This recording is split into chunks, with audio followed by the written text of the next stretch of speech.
Hi everybody. Today I'm going to show you how to use an abacus. Specifically, I'm going to show you the Chinese abacus, which is just a little bit different from the Japanese and Russian abacuses, but they all work on pretty much the same principle, which is that we use beads to show the value of a number. So I have a little online program that's really terrific that I can use to show you these beads. Here we go. If I want to make the number 1000, all I do is push this one bead up, and that's the number 1000 down here. 1000. If I want to make the number 2000, it's two beads.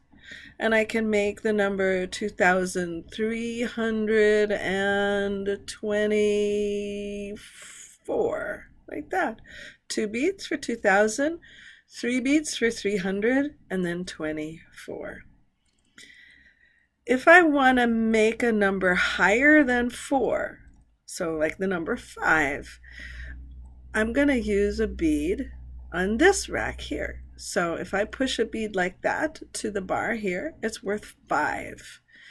If I want to make the number 6, that's one bead from here and then one bead from the top bar.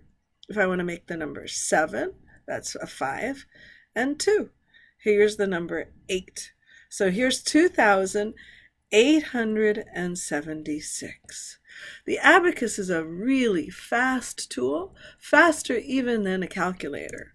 So if you get a chance to look at this video. 21 minus 19, answer. 80. 11, 21, 55 minus look at how fast they go. 15, 22, 55, 2, answer. 99. Hi everyone. Hi. So they're going to challenge a BBC reporter who's got a calculator and see who's faster. So you should check out the video and see who ends up being faster, the BBC reporter with the calculator or the kids on their abacuses. The other advantage of the abacus is that it's a lot cheaper to make. You can even use rocks and sand. So in ancient Greece, they used this method for calculating as well a long time ago. Here's a picture of an abacus from many, many, many years ago. So now what I want to show you is the ancient Chinese number system, also a very old traditional system. This from the 11th century BCE.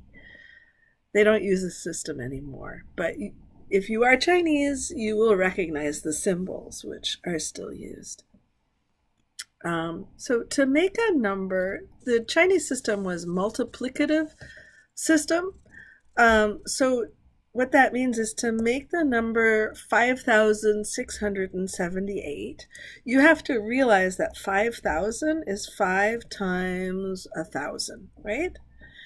And so what they would do is they would use the symbol for 5 in the Chinese symbol for 5, and then underneath it, the Chinese symbol for 1,000. So let's see how that works in practice. Here, to make the number 312, you have to recognize that that's 3 times 100 for 300. Here it is. The symbol for 3, the symbol for 100, and that makes 300. And then this 12 is really 10 and 2. So here's 1 times 10, and then 2 left over at the end. To make 12,040, so do one place value at a time. So this is 1 times 10,000. And now the next place value, the 2, that's 2 times 1,000. And then the 0, so here's the Chinese symbol for 0. And then the 4, and then the 10. You don't need the 0 at the end. But if you put it, that's fine too. So you don't have to memorize the Chinese system symbols. I can barely draw them myself, but you should know how the system works because it's a really different kind of system. You would probably not do this with your students in grade school. The reason I'm doing it with you is so that you get the idea of how to break a number apart into its different place values, and also so that you have an appreciation for all the different possible ways a number can be made. I hope you have fun with it.